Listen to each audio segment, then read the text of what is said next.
Bismillahirrahmanirrahim. Oke, jadi sebelum kita masuk secara lebih lanjut mengenai pemikiran kiri Islam dari Hasan Hanafi, di sini kita akan masuk mengenai pendahuluan terlebih dahulu, di mana istilah dari pemikiran kiri Islam ini sendiri tidak lahir secara langsung dari pemikiran Hasan Hanafi.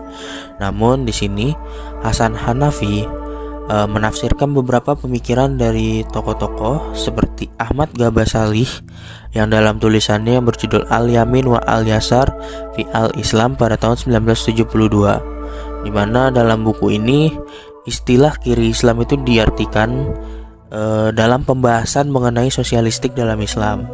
Terus juga ada Jurnah Ruwah Al-Wuthqa yang diterbitkan oleh Al-Afghani dan Muhammad Abduh, yang mana pemikiran ini juga berkaitan erat dengan nilai-nilai sosial, yang mana dari dua pemikiran di atas, Hasan Hanafi mengembangkan pemikiran tersebut dan mencoba untuk mengelaborasikan sesuai dengan keadaan Arab Islam pada saat Hasan Hanafi. Ini akan membahas mengenai sejarah singkat dari pemikiran kiri Islam Hasan Hanafi dan juga beberapa aspek yang mendasari pemikiran kiri Islam Hasan Hanafi ini sendiri. Yang mana kemunculan pemikiran kiri Islam ini seperti yang sudah dijelaskan sebelumnya, bahwa Hasan Hanafi melihat keadaan Arab Islam pada masa itu mengalami kemunduran yang sangat jauh dibandingkan masa-masa Islam sebelumnya, di mana dia melihat Arab Islam pada saat itu lebih menekankan pada pemikiran yang bersifat kepada pengambilan nilai-nilai agama Islam saja, namun tidak adanya penerapan suatu pemikiran yang bersifat kritis. Sebenarnya nilai-nilai atau pemikiran sifat kritis yang dimaksud oleh Hasan Hanafi ini bukan pemikiran kritis terhadap nilai-nilai keislaman ini sendiri, namun di sini adalah kritis dari masyarakat terhadap masuknya pemikiran-pemikiran lain dari Barat yang mana mengintervensi Arab Islam pada saat itu, sehingga bisa dikatakan pemikiran Islam semakin terkikis adanya di Arab pada saat itu. Lalu kemunculan pemikiran kiri Islam ini juga salah satunya sangat dipengaruhi oleh peristiwa sejarah, yaitu revolusi Iran, yang mana revolusi ini meletus pada tahun 1979, di mana secara singkat gerakan ini merupakan gerakan revolusioner yang dilakukan oleh para kaum revolusioner untuk menggulingkan pemerintahan sebelumnya, yang mana pemerintahan tersebut dipimpin oleh Syah Iran. Pemerintahan dipimpin oleh Syah Iran ini merupakan pemerintahan yang bersifat otoriter represif, dan juga pada masa pemerintahannya banyak sekali kasus korupsi yang terjadi, serta pemerintahan Syah Iran ini tuh sangat bergantung sekali dengan bangsa Barat, yang mana justru kaum revolusioner ini dan masyarakat ini merasa justru masyarakat Arab yang asli di sana itu merasa semakin tertindas atau mengalami penderitaan. Namun hal ini menguntungkan pihak-pihak Barat. Dalam catatan sejarahnya juga Raja Syah Iran ini sendiri memiliki kedekatan yang cukup erat dengan bangsa Barat, dan juga dalam organisasi pemerintahannya terdapat beberapa paham-paham dari westernisasi atau paham-paham dari Barat yang dimasukkan ke dalam pemerintahannya.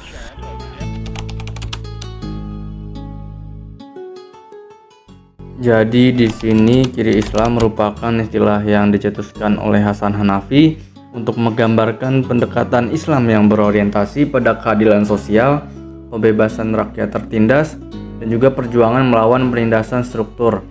Di mana konsep ini terinspirasi dari gagasan kiri dalam filsafat politik yang mengutamakan keadilan sosial, kesetaraan, dan juga solidaritas.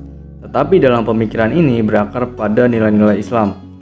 Di sini Hasan Hanafi memiliki atau membangun proyek yaitu Al-Turuth wa Al-Tajdid, yang berarti tradisi dan juga pembaruan. Kalimat ini mencerminkan fokus utama pemikiran Hasan Hanafi, yaitu upaya untuk menghubungkan warisan tradisional atau turuth umat Islam dengan pembaruan tajdid dalam konteks modern. Lalu di sini dalam pemikiran kiri Islam dan Al-Turaj wa Al-Tajdid milik Hasan Hanafi memiliki 3 fokus atau 3 pilar utama. Di sini dikutip dalam tulisan Ahmad Munir tahun 2000 dan juga berbagai sumber lainnya. Yang pertama itu ada revitalisasi Hasanah Islam klasik. Di sini Hasan Hanafi menekankan perlunya rasionalisme untuk merevitalisasi Hasanah klasik. Di mana dalam hal tersebut Hasan Hanafi berupaya untuk menghidupkan kembali nilai-nilai intelektual dan juga spiritual yang terkandung dalam tradisi Islam klasik, khususnya jika kita melihat pada masa kejayaan peradaban Islam, seperti pada era Abbasiyah, di mana pada era ini dikenal sebagai era berkembangnya ilmu pengetahuan di bawah naungan para ilmuwan Islam di Baghdad. Para ilmuwan ini tuh memadukan tradisi Islam dengan berbagai ilmu dari luar. Jadi di sini ia mengusulkan pembaruan pemikiran Islam melalui dialog kritis dengan ilmu pengetahuan modern tanpa meninggalkan prinsip-prinsip Islam yang mendasar. Selanjutnya yang kedua itu sikap diri terhadap Barat atau menentang peradaban Barat. Di sini Hasan Hanafi menyoroti bahwa peradaban Barat memang mendominasi dunia, termasuk dunia Islam, melalui kolonialisme, imperialisme, dan juga hegemoni budaya. Di sini menurutnya telah menciptakan ketergantungan dunia Islam pada Barat, baik dalam ilmu pengetahuan, teknologi, ekonomi, maupun budaya. Dominasi ini itu menyebabkan marginalisasi identitas dan juga tradisi Islam.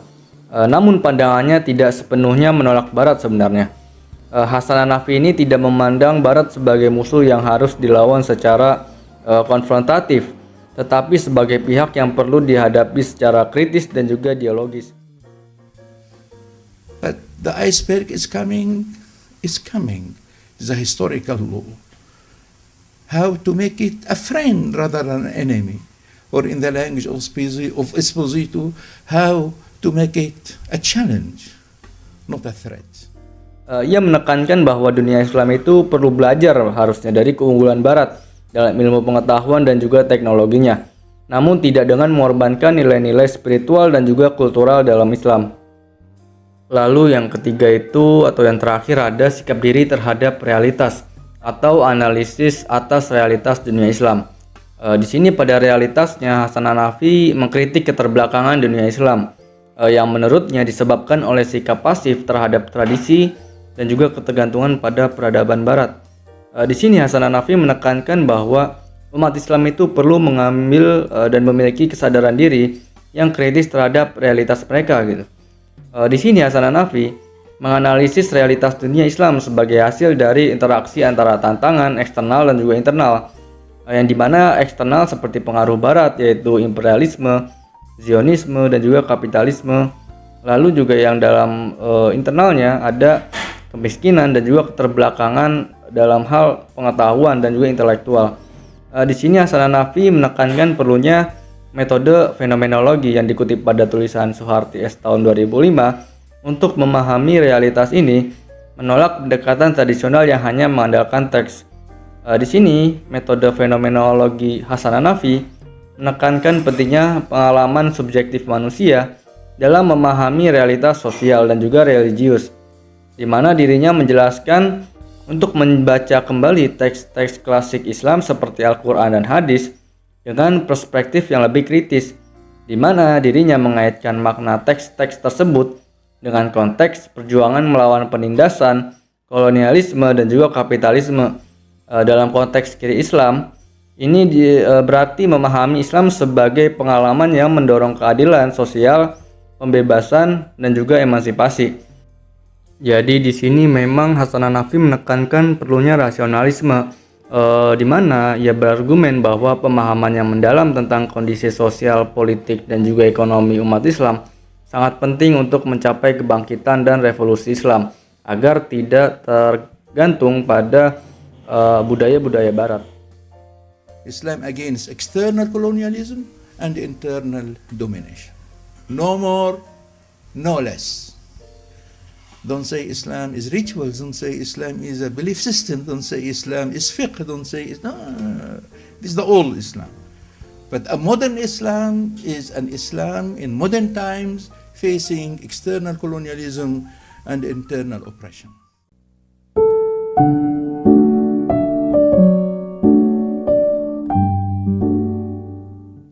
Sebagaimana yang sudah dijelaskan dalam segmen sebelumnya mengenai tradisi Atur Shawat Tasdid, di sini di segmen ini akan dijelaskan mengenai konsepsi oksidentalisme. Hasan Hanafi yang seperti dijelaskan dalam latar belakang ada seorang pemikir Islam kontemporer yang berasal dari Mesir, disiplin dia adalah filsafat. Dia memiliki pemahaman yang besar akan pemikiran-pemikiran barat. Alhasil, oksidentalisme ini sebenarnya berasal dari respons kritis terhadap orientalisme barat yang terjadi di zaman pra-kolonialisme, di mana orientalisme ini yang dipahami oleh Hasan Hanafi, yang tentunya dia berangkat dari definisi orientalisme menurut pemikir post-kolonialisme yaitu Said, bahwa orientalisme itu seringkali digunakan untuk mempelajari dunia timur dengan sudut pandang yang dominatif, atau basis dari kajian orientalisme itu dianggap digunakan untuk akhirnya menaklukkan dunia timur, atau untuk melakukan hegemoni, atau untuk melakukan kolonialisme dan imperialisme. Atau orientalisme ini adalah dasar dari dunia barat dapat melakukan kolonialisme dan akhirnya menjadi bagian dunia yang lebih dominan dibandingkan dunia timur, di mana orientalisme itu adalah cara orang barat untuk mempelajari peradaban timur yang pada saat itu sedang berada di zaman keemasannya. Begitupun juga Islam Arab yang termasuk Mesir, di mana pada saat itu di dalam dinasti Abbasiyah dan dinasti Islam yang lain, Islam sangat berjaya baik dalam ilmu pengetahuan secara saintifik, sosiologis, dan lain. Secara harfiah, oksidentalisme ini berarti kajian terhadap barat, di mana seperti orientalisme, namun dibalik aktornya adalah yang sebelumnya di dalam orientalisme itu adalah aktornya dunia barat, di dalam oksidentalisme aktornya adalah dunia timur. Timur dalam pemikiran oksidentalisme ala Hasan Hanafi diletakkan menjadi ego, dan dunia barat sebagai objek kajiannya sebagai the other. Dan bagi Hasan Hanafi ini tuh tidak hanya sekedar studi, ia berupaya mengembalikan barat ke batas kulturnya sendiri atau batas kulturnya Islam Arab, agar tidak terjadi hegemoni budaya ataupun hegemoni lain atau apresiasi yang berlebihan terhadap dunia barat yang akhirnya menciptakan dominasi dunia barat yang tidak bisa dilunturkan. Hasan Hanafi tidak menciptakan oksidentalisme untuk membalas dendam terhadap orientalisme, tetapi untuk membantu membangun relasi dialektis yang saling mengisi antara orientalisme yang diantitesakan oleh oksidentalisme, di mana orientalisme itu menciptakan superioritas barat, sedangkan oksidentalisme itu tidak menciptakan superioritas timur kembali atau seperti itu, bukan, tapi berusaha mengurai inferioritas sejarah timur dari hasil superioritas peradaban barat. Singkatnya seperti itu. Jadi tugas oksidentalisme itu menyimbangkan antara si ego atau timur dan yang lain atau the other dari si barat gitu, dan mengkritisi mitos keunggulan barat sebagai peradaban universal gitu. Bagaimana barat tidak diberikan ruang untuk menghegemoni dunia, begitu singkatnya. Jadi timur bisa menyaingi dan akhirnya menciptakan sinkronisasi atau harmonisasi dalam sebuah peradaban universal, dan tentunya menghapus eurosentrisme yang mendominasi dunia intelektual. Jadi melalui oksidentalisme ini Hanafi berjuang untuk menciptakan dialog yang setara antara timur dan barat. Ini bukan tentang memenangkan satu pihak, melainkan membangun dunia yang lebih egaliter. Konsep ini bisa dianggap sebenarnya masih relevan sampai sekarang karena dunia masih menghadapi tantangan ketimpangan budaya dan pengetahuan. Setelah kita mengenal secara kasar apa yang dimaksud oleh Hanafi dengan oksidentalisme, kita perlu mengetahui bahwa pemikiran Hanafi yang cukup out of the box dan eksplosif secara pandangan keilmuan Islami tentunya menuai beberapa kritik. Posisi Hasan Hanafi yang memadukan pemikiran filsafat barat seperti Karl Marx dan Lenin dengan sosialismenya dan dipadukan dengan kritik yang keras terhadap tradisi Islam pada zaman kontemporer yang utamanya bersifat dogmatis, walaupun sudah meninggalkan nilai-nilai yang tidak fundamentalis atau nilai-nilai yang tidak memiliki basis-basis tertentu di ajaran Al-Quran dan Hadis seperti Sufisme. Hasan Hanafi sangat mempromosikan yang pemikiran berupaya membebaskan pemeliharaan akal dalam beragama atau logosentrisme. Ia terinspirasi dari ajaran Mu'tazilah yang tentunya itu mengundang sebagaimana kritik dari pemikir-pemikir Islam kontemporer yang lain yang sekalipun mengkritik ajaran-ajaran Islam, namun juga pada zaman kontemporer masih memiliki basis yang setuju dengan posisi Islam pada zaman kontemporer ini, seperti Husain Said Nasr. Yang pertama, Nas mengkritik Hanafi yang dinilainya terlalu terjebak dalam pengaruh pemikiran Barat, terutama Orientalisme. Hal ini dianggap mengaburkan realitas masyarakat Muslim yang otentik dan beresiko mengalienisasi nilai-nilai lokal. Ia menekankan pentingnya pemikiran pembebasan yang lebih mengakar pada tradisi Islam dan konteks lokal. Kedua, teologi pembebasan Hanafi cenderung mengabaikan kekhasan budaya dan tradisi Islam dengan mengedepankan prinsip universal. Ini dikarenakan Hasan Hanafi sangat terinspirasi oleh pemikiran pan-Islamisme. Lalu yang ketiga, Nas menyoroti ketergantungan Hanafi pada kekuasaan politik.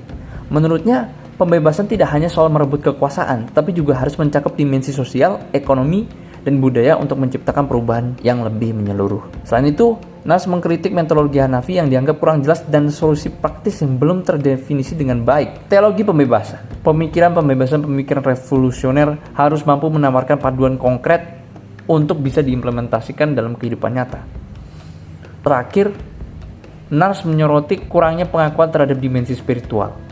Ia menekankan bahwa perjuangan pembebasan memerlukan landasan spiritual dan moral untuk memberikan kekuatan dan arah yang lebih bermakna. There is another optimistic view that in a global picture, as Leibniz did in his Monadologia and in his Theodicy, in a global picture, what we think struggle from another picture perspective can be seen as harmonious. Wars are awful. They are evils. But they permit sometimes to discover the ways to peace.